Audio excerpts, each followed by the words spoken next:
नमस्कार दोस्तों, कैसे हैं। आशा करता हूँ आप सभी अच्छे होंगे और आपकी तैयारी अच्छे से चल रही होगी। दोस्तों, आज हम आपके सामने एक अलग तरीके की वीडियो लेकर आए हैं और आप सभी जानते हैं यूपीएससी का रिजल्ट कुछ दिनों पहले आया था जिसमें टॉपर रहे थे शुभम कुमार।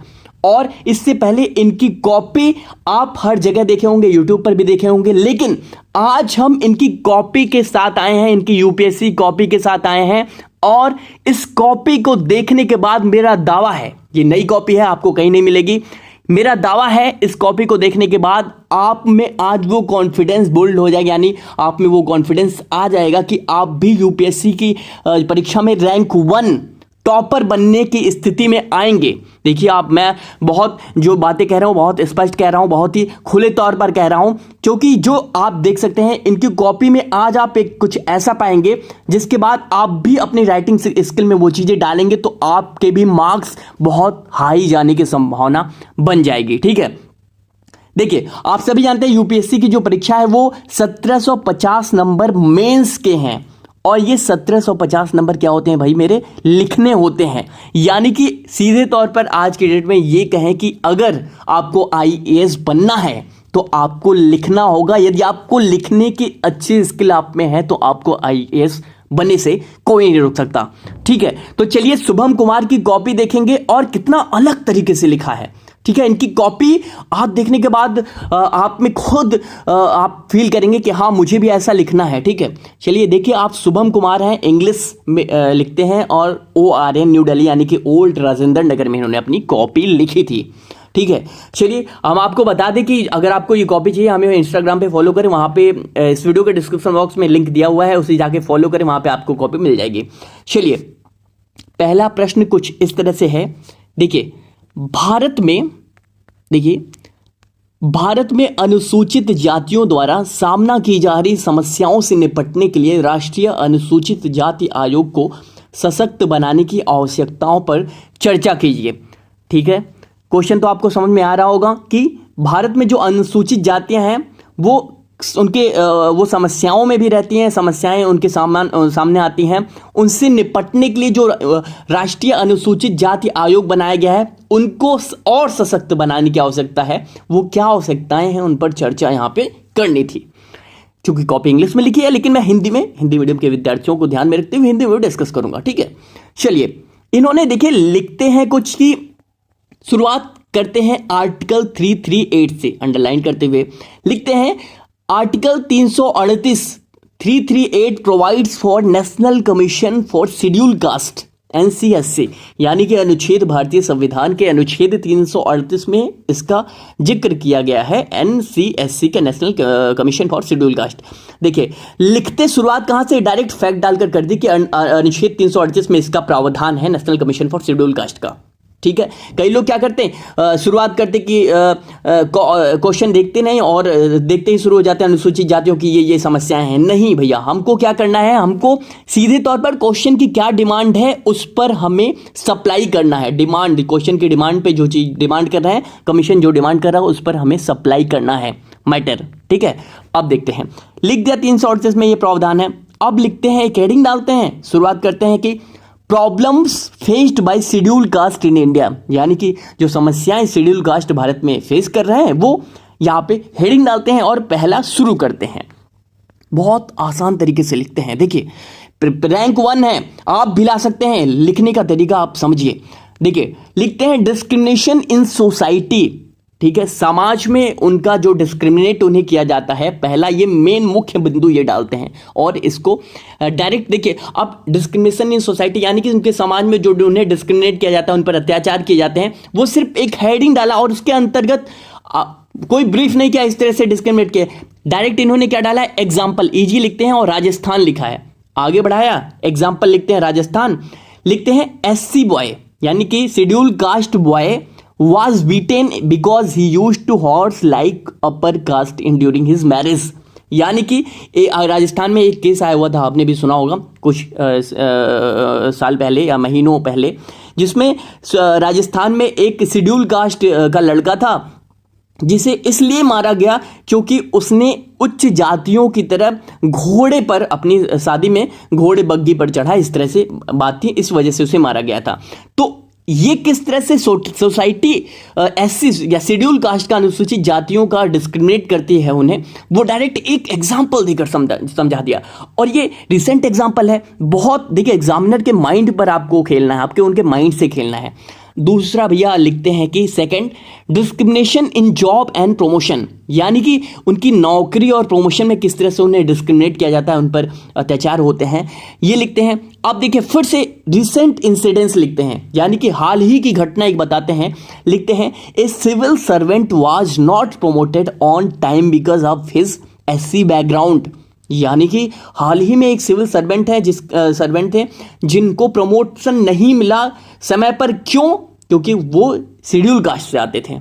ये एग्जाम्पल सेट कर रहे हैं। सेकंड पॉइंट, अब देखिए 2 पॉइंट में इन्होंने क्या लिख दिया, 2 पॉइंट में ये समस्याएं जो है उसका जिक्र कर दिया।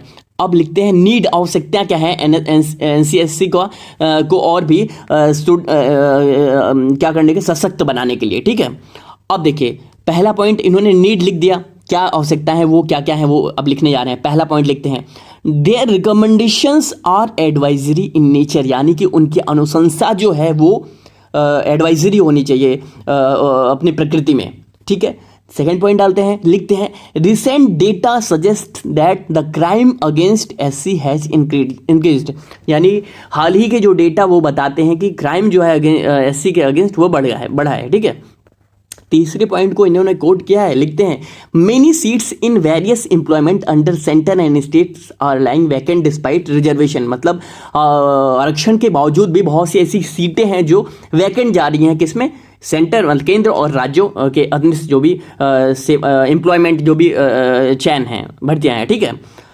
चौथा देखिए हेडिंग डालते हैं, पॉलिटिसाइजेशन, यानी कि राजनीतिकरण ऑफ एससी, सुप्रीम कोर्ट का किस तरह से राजनीतिकरण हो रहा है वो लिखते हैं। Several groups demand SC status to benefit from SC schedule caste को लिखते हैं एससी ये शेड्यूल कास्ट के लिए एब्रिविएशन यूज हुआ है। तो किस तरह से शेड्यूल कास्ट का पॉलिटिसाइजेशन ऑफ शेड्यूल कास्ट का पॉलिटिसाइजेशन किया जा रहा है वो यहाँ पे हेडिंग बनाकर इन्होंने लिखा है। अब लिखते हैं लैक ऑफ इम्प्लीमेंटेशन, ठीक है, of safeguard related to SC life protection of act 1989। ठीक है, फिर आगे इन्होंने किस तरह से डेटा डाला देख सकते हैं आप। तो ये चीजें इन्होंने क्या की यहाँ पे पुट की। अब देखिए वे फॉरवर्ड एक हेडिंग बनाते हैं, आगे लिखते हैं giving more tip to NCSC, यानी कि उन्हें और भी पावर देनी चाहिए, अधिकार एनसीएससी को देने चाहिए, और ये सशक्त बनाने के लिए उन्हें और भी, जब एनसीएससी को यानी कि इस आयोग को और भी पावर मिलेगी तो और अच्छे तरीके से वो काम कर सकेंगे और तटस्थ तरीके से काम कर सकेंगे, यानी उनके अंडर जो चीजें आएंगी। ठीक है, सेकंड लिखते हैं मेकिंग देयर एडवाइस इधर बाइंडिंग और government should give reason for non acceptance, यानी कि जब वो कोई एडवाइस दें, ये कमीशन एडवाइस दे, तो सरकार अगर इसे रिजेक्ट करती है तो उस पर उसको रीजन देना चाहिए क्यों रिजेक्ट कर रही है सरकार। ठीक है, इनके एडवाइस को। तीसरे लिखते हैं increasing the strength of NCSC, यानी कि उनके स्ट्रेंथ को वही बढ़ावा दे मिलना चाहिए। चौथा लिखते हैं government should consult NCSC mandatory for any policy decision related to SC, यानी कि सरकार को एनसीएससी यानी कि इस आयोग से कंसल्ट करना चाहिए जब भी कोई ऐसी पॉलिसी बन रही है शेड्यूल कास्ट यानी कि अनुसूचित जातियों से संबंधित कोई भी पॉलिसी बनाई जा रही है, नीतियां बनाई जा रही है, तो सरकार को इनसे कंसल्ट करना चाहिए आयोग से। लिखते हैं अंतिम, for inclusive India we need welfare state and strong institution. ये कमेंट लिखकर ये क्वेश्चन को क्लोज कर देते हैं। ठीक है, यानी कि देखिए आप देख सकते हैं कितने मतलब टू द पॉइंट में लिखते हैं। देखिए मैं बार बार चिक कर बताता हूं भैया, टू द पॉइंट, आपका आंसर टू द पॉइंट होना चाहिए।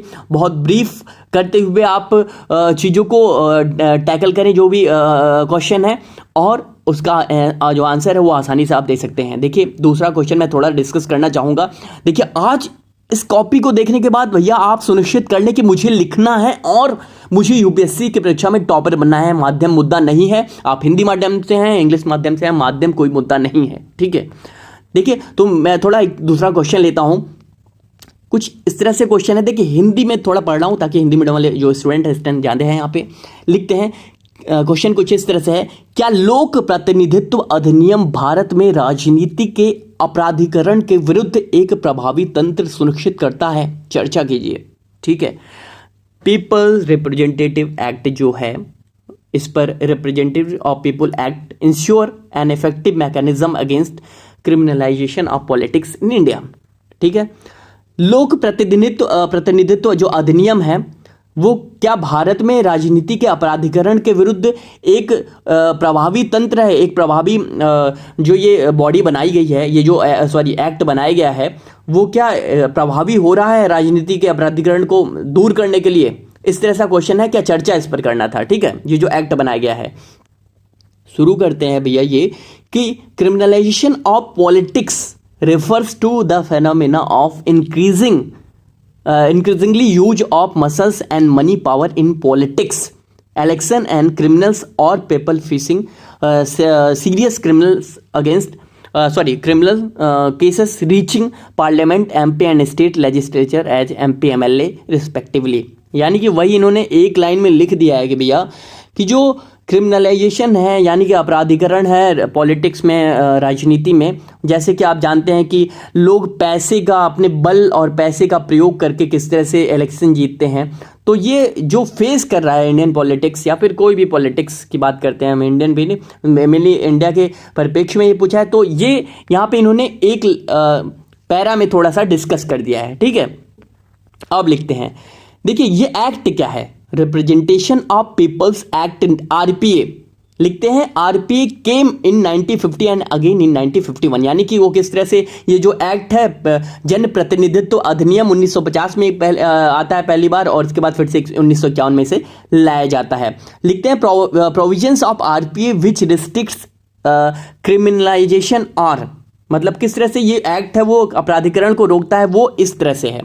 लिखते हैं persons involved in electoral offense like booth capturing etc would be disqualified, यानी कि जो लोग बूथ कैप्चरिंग हो गई, इस तरह की घटनाओं को अंजाम देते हैं, वो अंजाम दिए हों या फिर कभी भविष्य जो आपका पीछे में कभी ऐसा किया होगा, उन्होंने अपराध कुछ ऐसे होंगे, तो वो डिस्क्वालीफाइड होंगे इलेक्शन में। ठीक है, लिखते हैं second point, not declaring assets, यानी कि अगर संपत्ति का अपने ब्यौरा नहीं देते हैं तो भी वो डिस्क्वालीफाइड हैं इलेक्शन ना लड़ने के लिए, वो योग्य नहीं है इलेक्शन लड़ने के लिए। ठीक है, तीसरे में लिखते हैं persons facing more than 2 years of jail term in disqualified, यानी कि 2 साल से अधिक का जो जेल है वो अगर हुआ हो तो ये भी डिस्क्वालीफाइड के अंतर्गत आता है, यानी कि उन्हें भी चुनाव लड़ने का अधिकार नहीं है। लिखते हैं the above provisions are used by election commission of India to disqualify candidates, president finally disqualify them, यानी कि राष्ट्रपति जो है उन्हें डिस्क्वालीफाई कर सकता है इन आधार पर। ठीक है, और इलेक्शन कमीशन ऑफ इंडिया भी उसे डिस्क्वालीफाई कर सकता है ऐसे उम्मीदवारों को चुनाव लड़ने से। ठीक है, अब इनमें खामियां क्या हैं? ठीक है, इनमें क्या है, खामियां क्या हैं? देखिए इस तरह से लिखा है, लुकोयानिया कुछ ऐसे लिखते हैं इन इम्प्लीमेंटेशन एंड एक्ट। ठीक है, यानी कि ये जो खामियां हैं, ठीक है, इस एक्ट में वो कैसे लिखते हैं, देखिए लिखते हैं people should be disqualified who are facing serious heinous criminal cases, यानी कि हीनियस क्राइम जिन्होंने किया है और जिन पर ये केस चल रहा हो, उन्हें भी इसके लिए अंतर्गत डिस्क्वालीफाई करना चाहिए।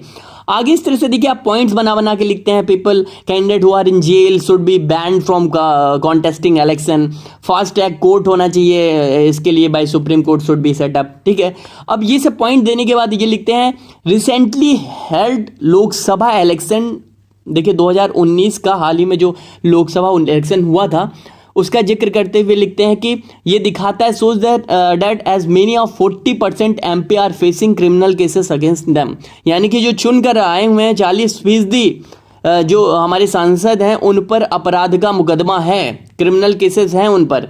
तो ये क्या दिखा रहा भैया? आगे एक कमेंट लिखते हैं कि एक लोकतंत्र, एक डेमोक्रेटिक कंट्री को बिल्ड करने के लिए, बनाने के लिए, we need to ensure that our temple of democracy that is parliament is free of from criminal, यानी कि हमारे जो लोकतंत्र के मंदिर को अगर साफ सुथरा रखना है तो हमारी संसद को क्रिमिनल से दूर रखना होगा, फ्री फ्रॉम क्रिमिनल। ठीक है, और इस क्वेश्चन को क्लोज कर देते हैं। तो ये जो क्वेश्चन है भैया, इसकी डिमांड को आप समझना होगा।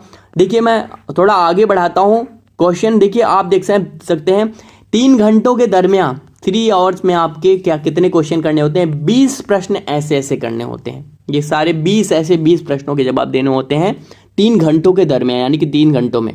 और आपको मैं एक चीज और बता दूं कि जीएस पेपर 1, जीएस पेपर 2, 3, 4 इस तरह से होता है, ठीक है। तो एक दिन में जीएस पेपर, एक दिन में 2 पेपर होते हैं जीएस के, ठीक है। जीएस पेपर 1, जीएस पेपर 2 मान लीजिए एक ही दिन में होगा, ठीक है। मॉर्निंग में ये होगा, आफ्टरनून में ये होगा, ठीक है। इस तरह से होते हैं। और आपको ये मानकर चलिए एक दिन में आपको 20 क्वेश्चन एक पेपर के और 20 क्वेश्चन अगले पेपर के, यानी कि 40 क्वेश्चन के जवाब आपको देने होते हैं। तो लिखिए भैया, और इन कॉपी को आप चाहिए तो इस कॉपी की फोटो कॉपी करा लीजिए, प्रिंट आउट निकालिए, इन कॉपी से सीखिए।